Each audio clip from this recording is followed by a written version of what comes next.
बारिश की वजह से आज आपकी ऑफलाइन क्लास नहीं हो पाई, तो ऑनलाइन रख दे। ये यूट्यूब पे क्लास हो रही है आपकी, तो कोई खास दिक्कत नहीं आएगी।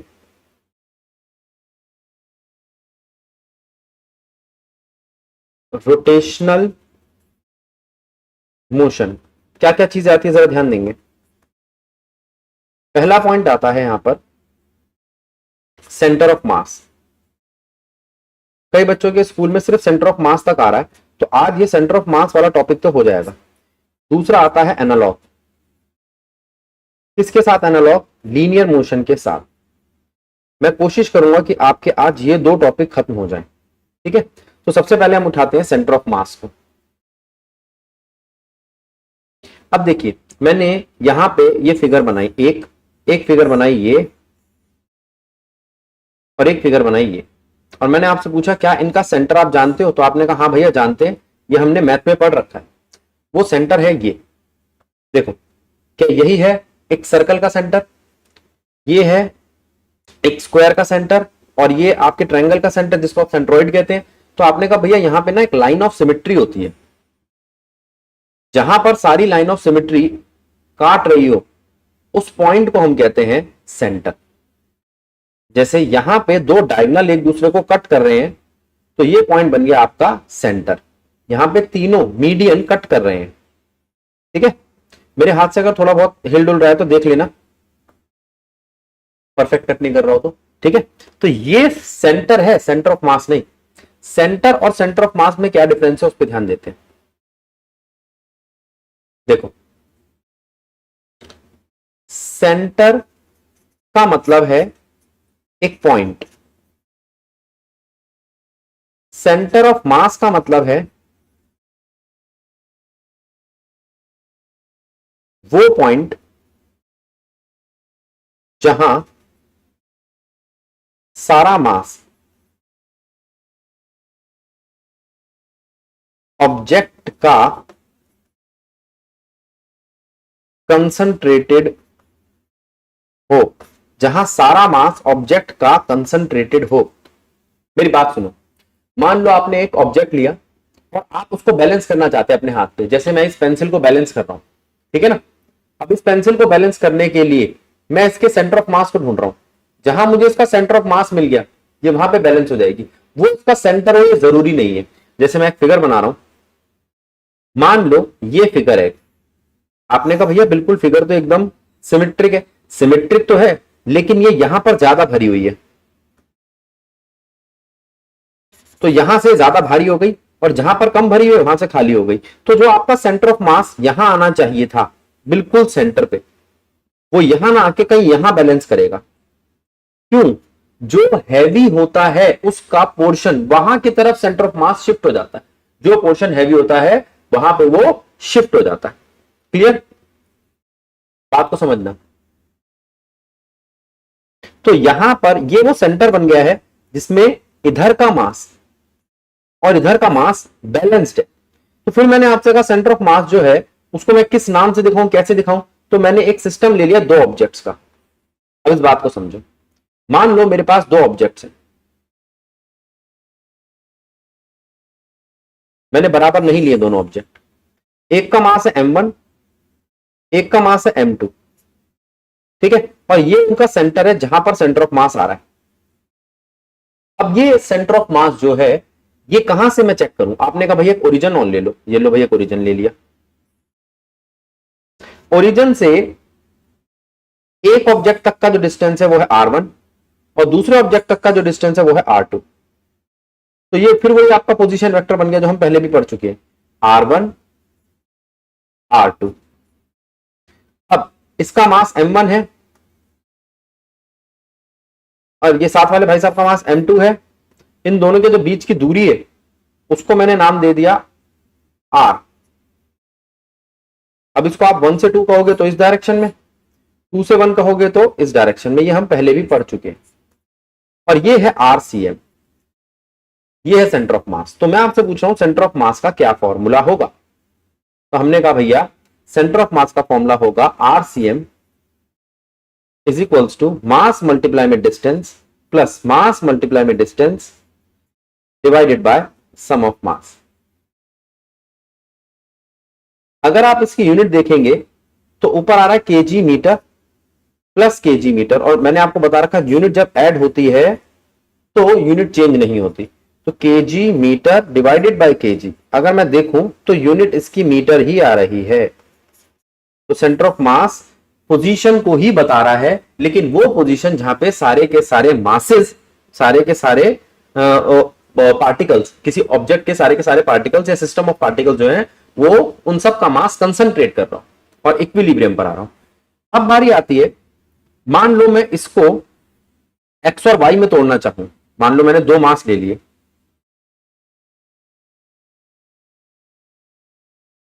ये दो मास ले लिए मैंने,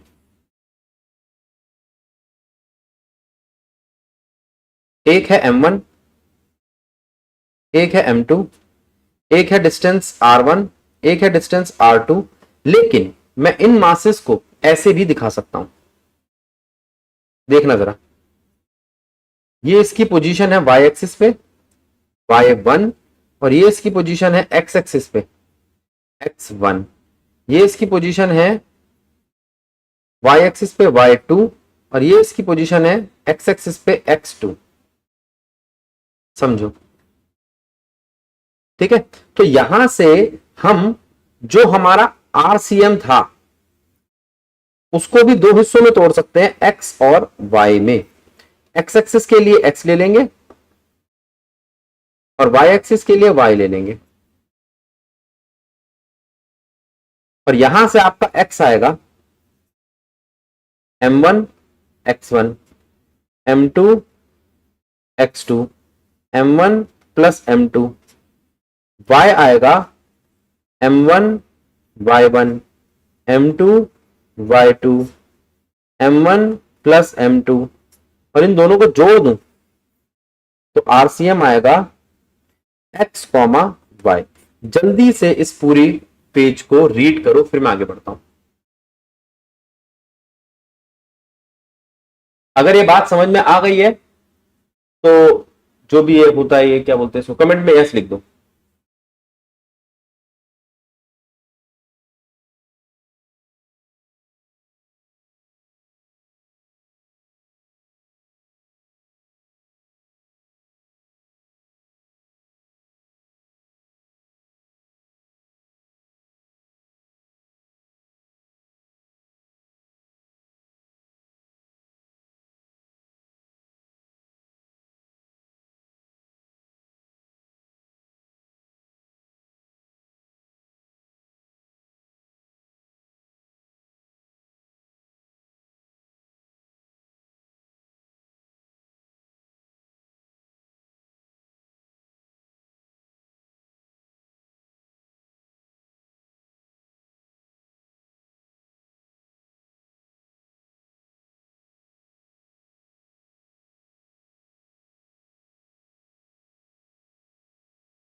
चलिए बेटा ध्यान देंगे, आगे चलते हैं।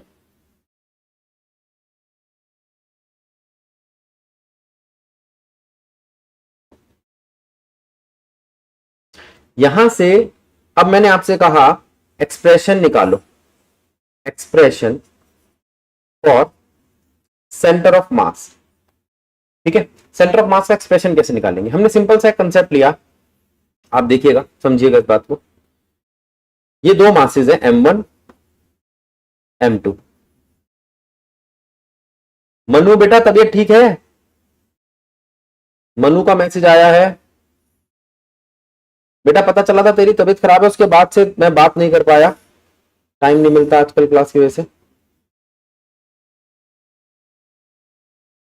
मनु श्रीवास्तव तबीयत ठीक है? क्लासेस में नहीं आता ना बेटा, इसलिए पूछ रहा हूं मैं। तू मेरे को बता दे, मैं तेरी ऑनलाइन क्लास ले लिया करूंगा अलग से।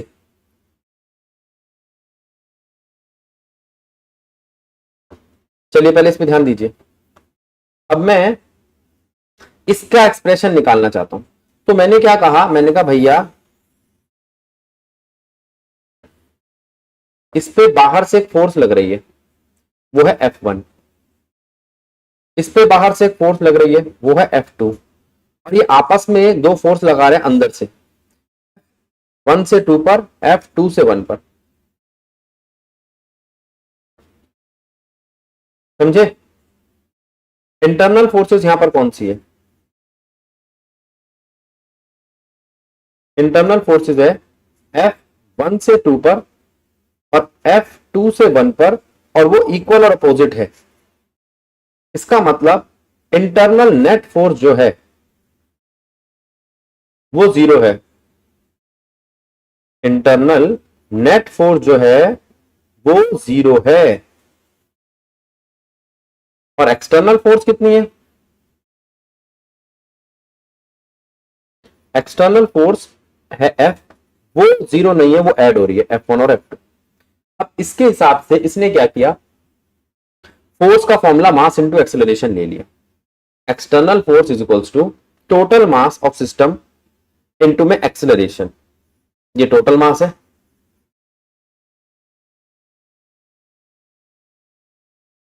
और ये है acceleration, total acceleration of system. अब मेरी बात सुनो, एक्सेलरेशन होता क्या है?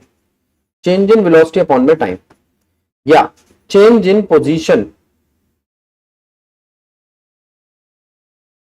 अपॉन में टाइम। तो आप इसको कह सकते हो D square R C M D T square. अच्छा, तो एक्सेलरेशन डबल डेरिवेटिव है।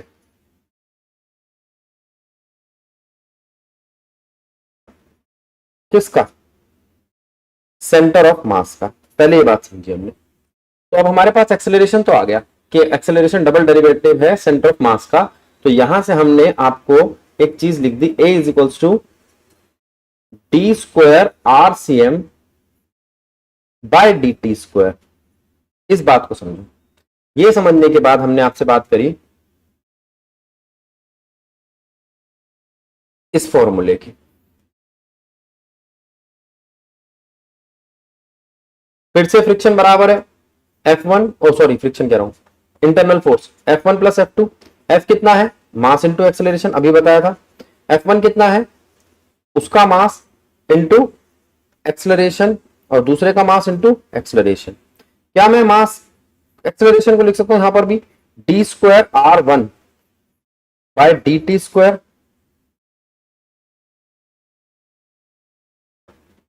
यहां M2 लिख दिया गलती से, D square R2 by D T square. अब मेरी बात सुनो, यहां डबल डेरिवेटिव लगाया है, लेकिन अलग अलग ऑब्जेक्ट के लिए अलग अलग, R1 के लिए अलग, R2 के लिए अलग। सॉरी, तो यहां पर मेरे पास जो चीज आई वो आई ये। अब मैं यहां पे D square by D T square common लेना चाहता हूं, तो बचेगा अंदर M1 R1 M2 R2। Acceleration को मैंने लिख दिया D square R C M by D T square, और यह है टोटल मास। टोटल मास को उठा के नीचे ले जाओ, तो d square R C M D T square equal आएगा d square by D T square of M1 R1 plus M2 R2 by total mass. क्या मैं टोटल मास को खोल के M1 प्लस M2 लिख सकता हूं? टोटल मास का मतलब यही तो है, सम।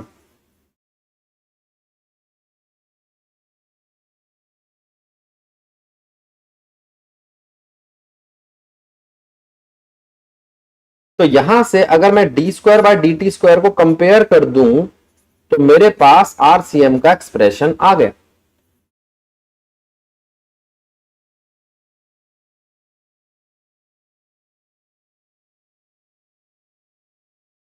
इस बात को समझो सारे बच्चे, ध्यान दो इस बात पे।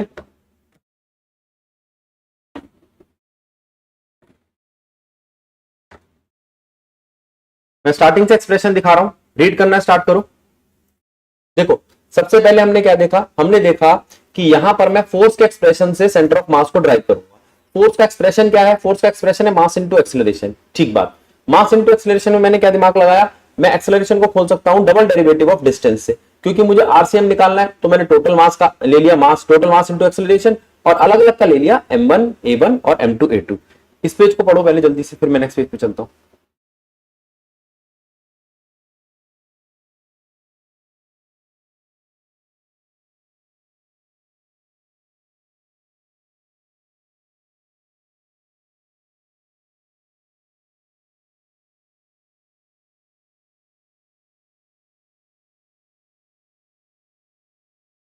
चलो आगे, ये लो नेक्स्ट पेज। ये जोड़ रखा F equals to F1 plus F2, acceleration का फॉर्मूला लगाया,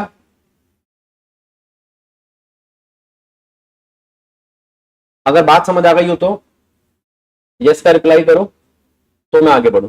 पढ़ लो इतनी देर।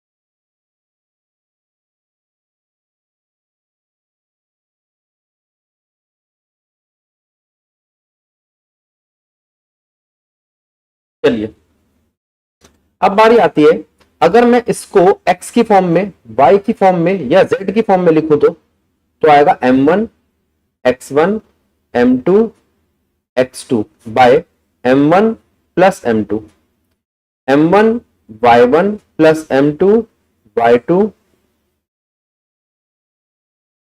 Bye M1 plus M2।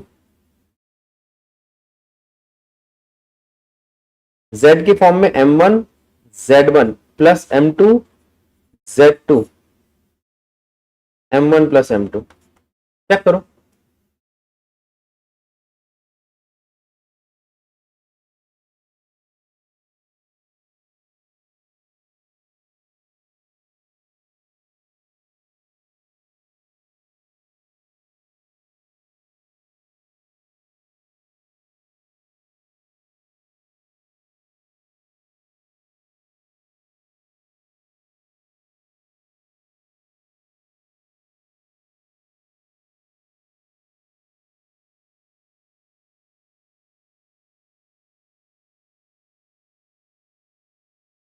चलिए आगे।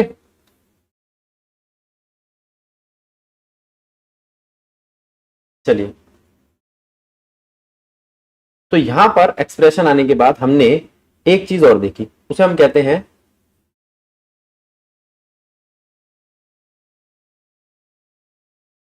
अगर ऐसा हो, अगर कोई केस ऐसा हो जिसमें हमारा मास इक्वल आ रहा हो,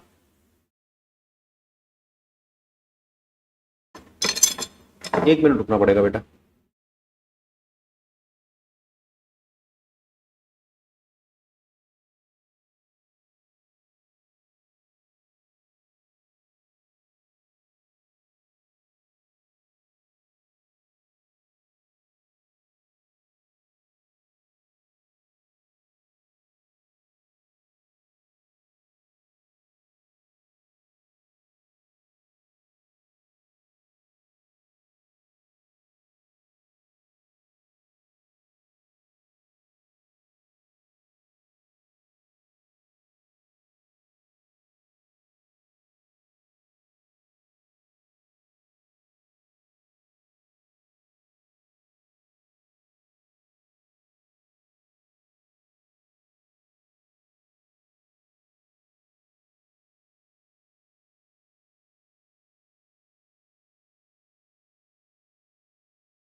हाँ बेटा ध्यान दो।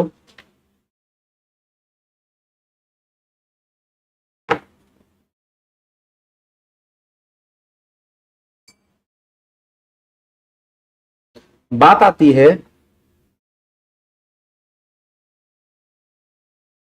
प्लेन लेमिना की।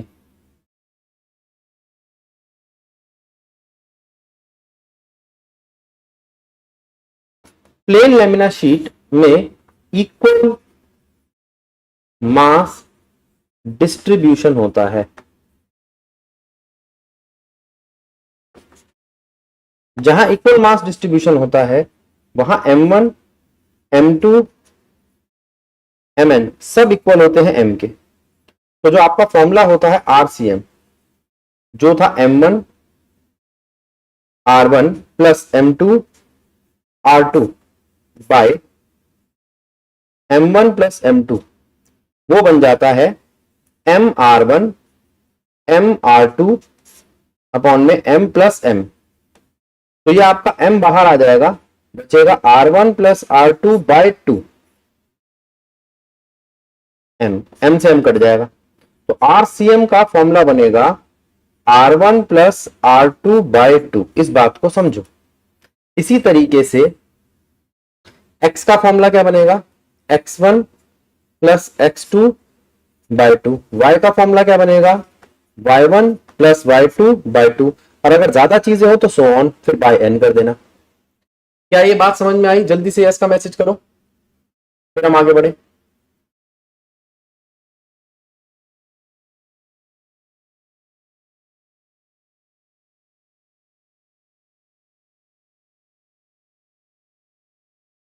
अगर ये बात समझ में आ गई तो यस लिखो, फिर हम आगे बढ़े।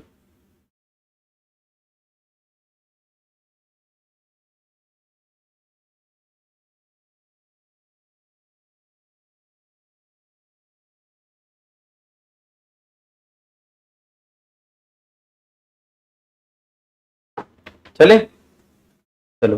कुछ बच्चे कह रहे हैं कि शायद मैसेज लिख नहीं पा रहे हो चैट में, तो देख लो बेटा उसको, शायद अगर वो कर देते ना दोबारा रिफ्रेश, तो उसके बाद लिखा जाएगा। पहले बंद था, मैंने फिर चालू कर दिया था बाद में।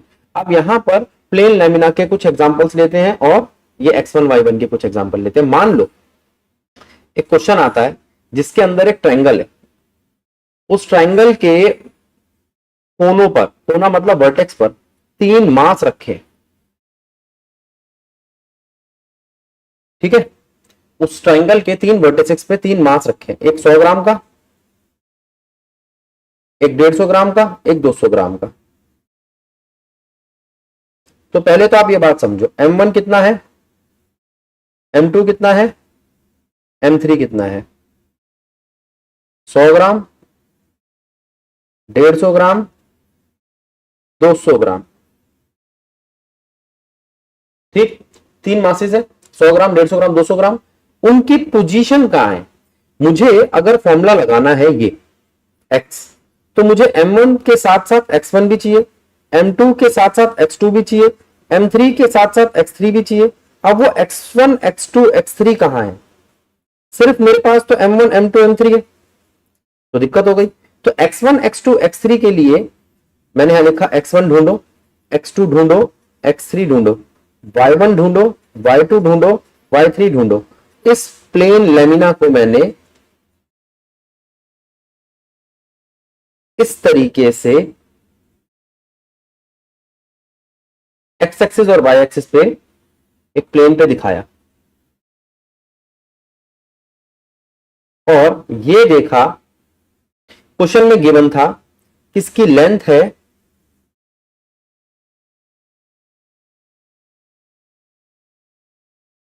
0.5 मीटर। एनसीईआरटी का एग्जांपल है, इसकी लेंथ है 0.5 मीटर। तो ये पॉइंट बना ओरिजिन। ओरिजिन का मतलब 0,0। ये कौन सा पॉइंट बना? इसमें एक्स एक्सिस तो है लेकिन वाई एक्सिस नहीं है। अब तुम पूछ सकते हो भैया आपने ऐसा ही क्यों दिखाया? सिर्फ कैलकुलेशन आसान करने के लिए। फिर एक ये पॉइंट बना, अब इसमें आधी चाहिए तो 0 ही होगा, इसलिए मेरा टाइम बच जाएगा। अब इस पॉइंट में ये वाई एक्सिस कितना है और एक्स एक्सिस कितना है? एक्स तो आधा है, अब 0.5 का आधा होता है 0.25, लेकिन वाई एक्सिस कितना है वो निकालना पड़ेगा मेरे को।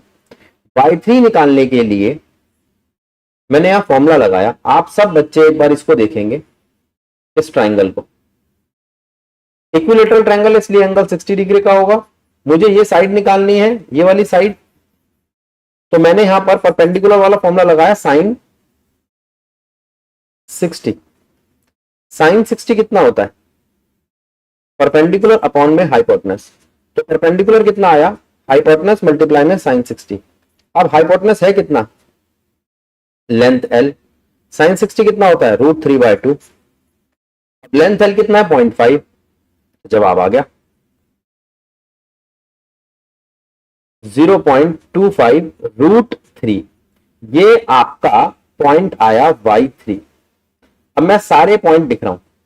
x1 y1 0 0, x2 y2 0.50, x3 0.25 और ये है 0.25√3। जरा इस बात को समझो, पूरे पेज को रीड करो। यहां पर मुझे 3 पॉइंट निकालने थे, 3 मास निकालने थे, मेरा काम बन जाएगा, क्योंकि आरसीएम के लिए मास और सेंटर ऑफ मास के लिए मास और सिर्फ ये 3 पॉइंट निकालने जरूरी होते हैं। फिर उसके बाद मैंने इसमें पुट किया एक्स। मास कितना कितना है भैया? m1 है 100 ग्राम, x1 है 0, m2 है 150 ग्राम, x2 है 0.25, m3 है 200 और x3 है 0.025। जैसे ही मैंने इनको डिवाइड किया तो मेरे पास x आ गया। मैं चाहूंगा कि आप y खुद निकालो, समझे?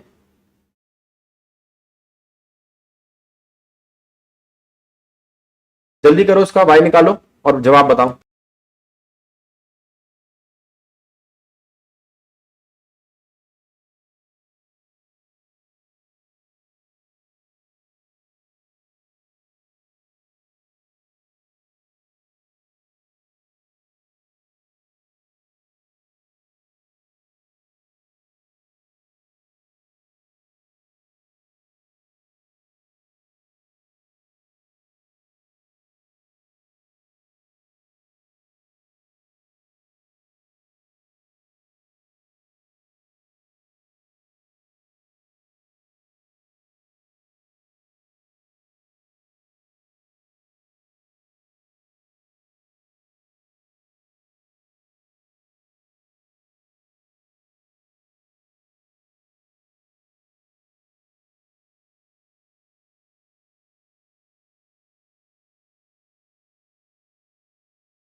बेटा कब से म्यूट हूं, बता तो देते।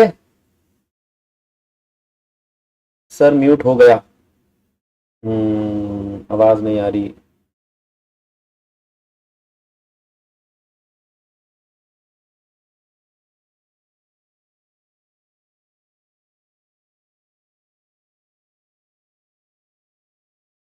एक बार बताना, इस पेज पे म्यूट हुआ था या इससे पहले म्यूट था?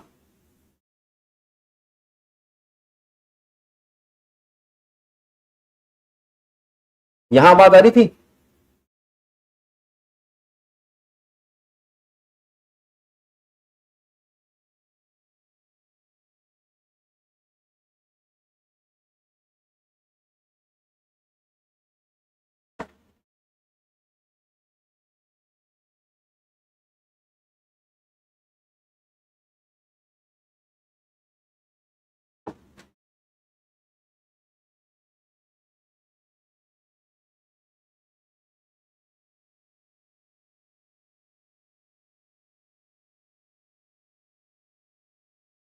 नुपुर अब आवाज आ रही है?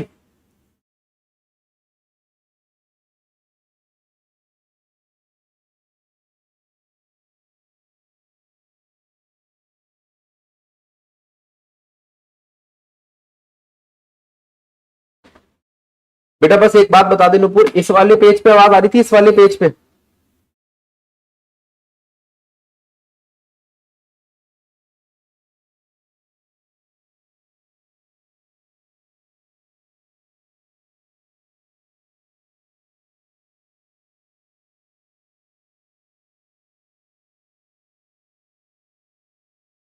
अच्छा, इस पेज से आवाज नहीं आ रही, ठीक है।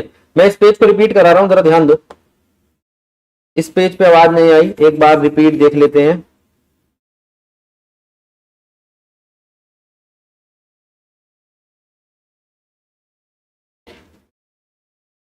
देखो नुपुर, वो मैं चेक कर लूंगा बीच में अगर जा रही है तो। देखो अब यहां पर मैंने एक प्लेन लेमिना बनाया। इस लेमिना में मैंने इस तरीके का केस किया है कि ये 2 मीटर यहां पर है और 2 ही मीटर यहां पर है। जब मैं इसे 2 मीटर लेता हूं तो ये 0 है, ये 1 है, ये 2 है, ये 0 है, ये 1 है, ये 2 है। ये बात समझ आई? नुपुर पूरा क्वेश्चन खत्म होगा तो बताइए कि ये बात समझ आई कि नहीं आई। अब यहां पर अगर मैं इसका हाफ लूं, यानी कि इसका सेंटर लूं, इसका सेंटर लूं और इसका सेंटर लूं, तो इसका हाफ आता है 1 का हाफ 0.5, इसका 1.5, इसका 0.5 और इसका 1.5।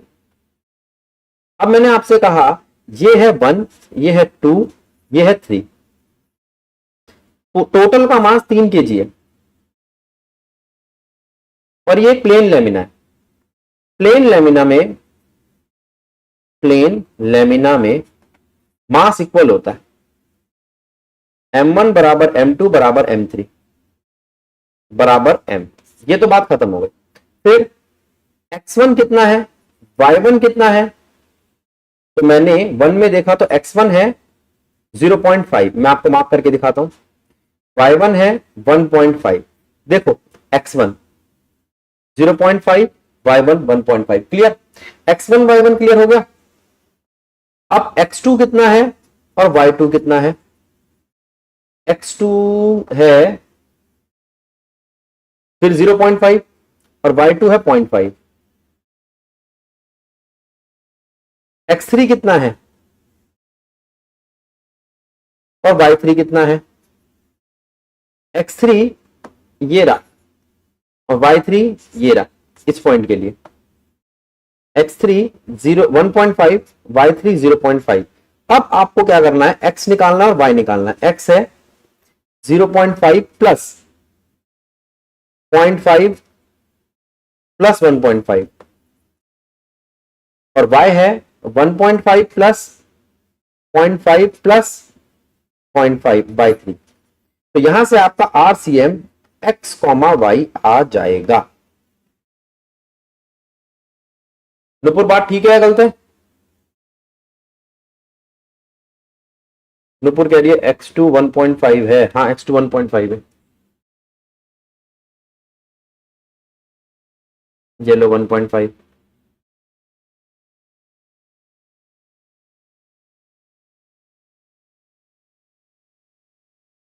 नुपुर बात ठीक है?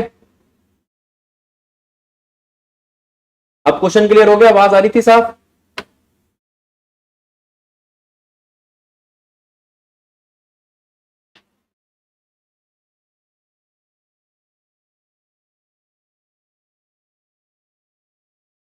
जल्दी समझेंगे?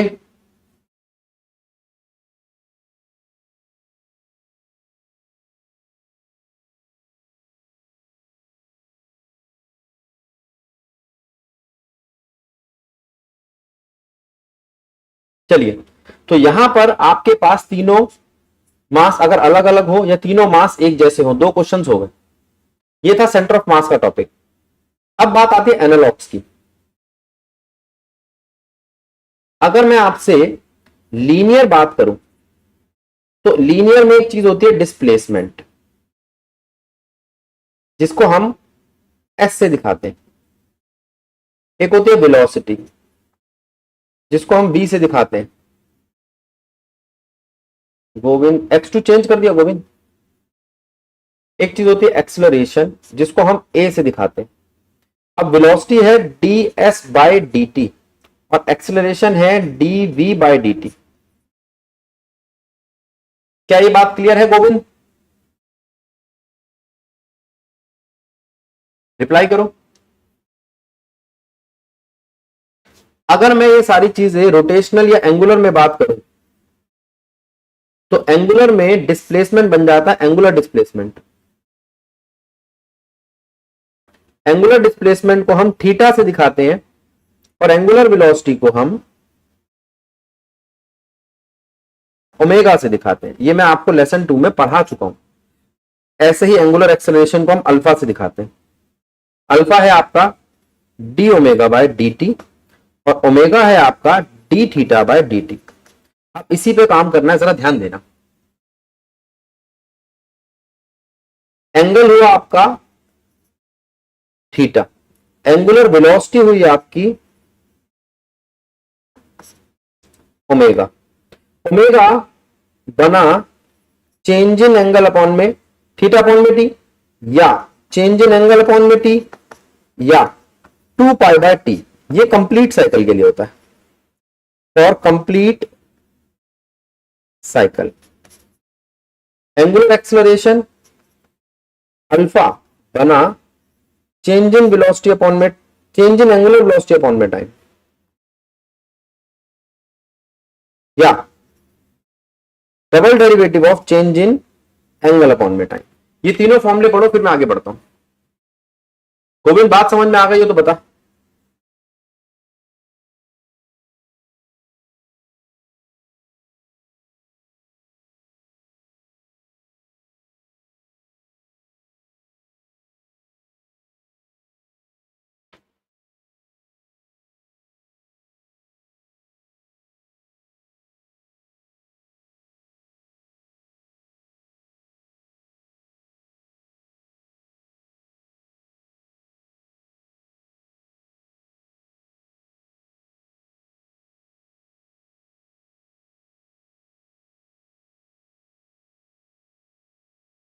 हो गया, चले आगे।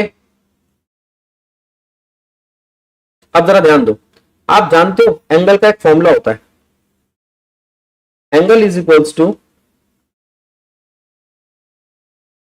Arc upon radius. ये फॉर्मूला होता है, ये डेफिनेशन है एंगल की।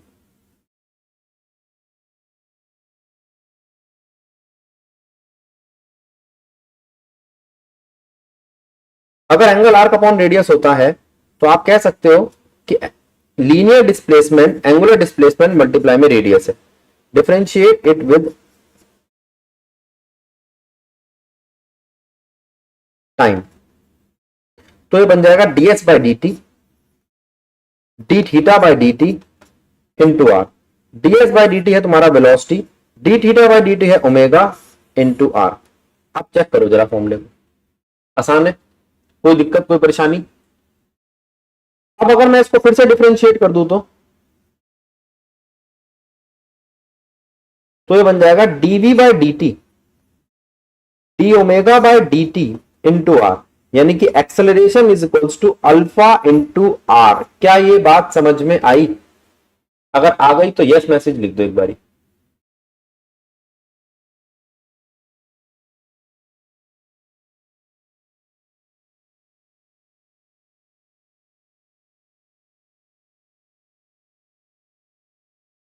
आ गई। चलते हैं, 2 मिनट देखो।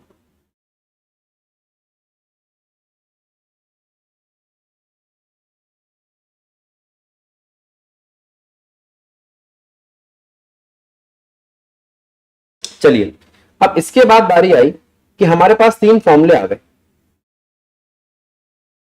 वो ये है, theta is equals to arc upon radius, angular velocity is equals to linear velocity upon में radius, angular acceleration is equals to linear acceleration upon में रेडियस। ये 3 फॉर्मूले हमें आ गए। अब हमारे पास एक चीज है मास, लीनियरली हम जिसे मास कहते हैं, रोटेशन में हम उसे क्या कहेंगे? रोटेशन में हम उसको बोलते हैं moment of inertia. Moment of inertia को हम दिखाते हैं आई से। मोमेंट ऑफ इनर्शिया होता है आपका एम आर स्क्वायर, एम मतलब मास, आर मतलब परपेंडिकुलर डिस्टेंस का स्क्वायर। यह है आपका मोमेंट ऑफ इनर्शिया। समझे? कहां काम आएगा? अब आप लीनियर मोमेंटम ले लो, उसको एंगुलर मोमेंटम में कन्वर्ट करना होगा, तब काम आएगा। जैसे हमारा लीनियर मोमेंटम होता है मास इनटू वेलोसिटी, वैसे ही एंगुलर मोमेंटम होता है moment of inertia into angular velocity. जैसे हमारा फोर्स होता है मास इनटू एक्सेलरेशन, वैसे ही एंगुलर फोर्स या टॉर्क, इसको टॉर्क बोलते हैं, टॉर्क होता है moment of inertia into angular acceleration. अब जरा ध्यान दो, क्या मैं इसको लिख सकता हूं एम आर स्क्वायर, और इसको लिख सकता हूं v बाय आर? तो एक आर से एक आर कट जाएगा, तो बन जाएगा एम वी आर। इसी तरीके से अगर मैं टॉर्क को लिखूं एम आर स्क्वायर और यहां लिखूं एक्सेलरेशन बाय आर, तो ये बन जाएगा आपका एम ए आर। तो आप कह सकते हो L is equals to M V का मतलब तो लीनियर मोमेंटम होता है इंटू आर, और torque is equals to M A का मतलब तो फोर्स होता है लीनियर फोर्स इंटू आर। समझो? अब जैसे जैसे फोर्स होता है सेकेंड लॉ के हिसाब से चेंज इन मोमेंटम अपॉन में टाइम, वैसे ही टॉर्क होता है चेंज इन एंगुलर मोमेंटम अपॉन में टाइम। जैसे फोर्स होता है mass into double derivative of displacement upon में टाइम, वैसे ही टॉर्क होता है moment of inertia into double derivative of angle upon में टाइम। जरा समझो पूरा पेज।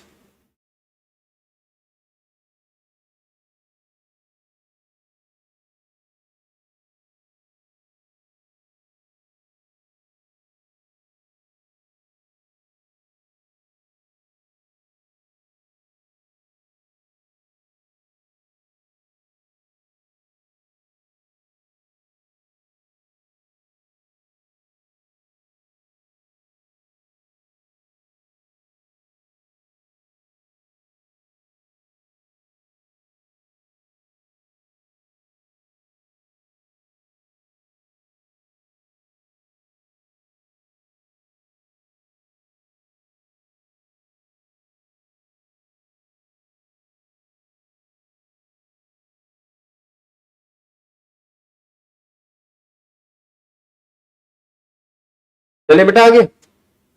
अब इसको यहां पे देखो, यहां मैंने एक एनालॉग बना रखा है, डिस्प्लेसमेंट और एंगुलर डिस्प्लेसमेंट का एनालॉग, वेलोसिटी और एंगुलर वेलोसिटी का एनालॉग, एक्सेलरेशन और एंगुलर एक्सेलरेशन का एनालॉग, मास और मोमेंट ऑफ इनर्शिया का एनालॉग।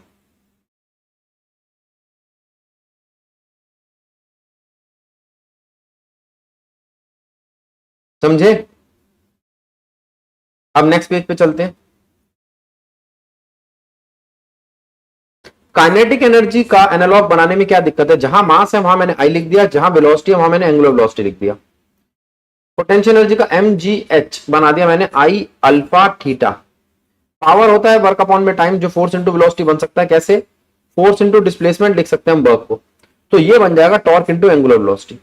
जैसे तीन इक्वेशनें थी हमारी, इसको देखो आप, v is equal to U plus A T, B square minus U square equal to 2as, S equal to U T plus half A T square. तो मैंने v की जगह पर रख दिया ओमेगा और u की जगह पर रख दिया ओमेगा नॉट, एक्सेलरेशन की जगह पर रख दिया अल्फा, और जहां मेरा डिस्प्लेसमेंट आता था वहां रख दिया थीटा। तो ये मेरे पास नए एक्सप्रेशन आ गए।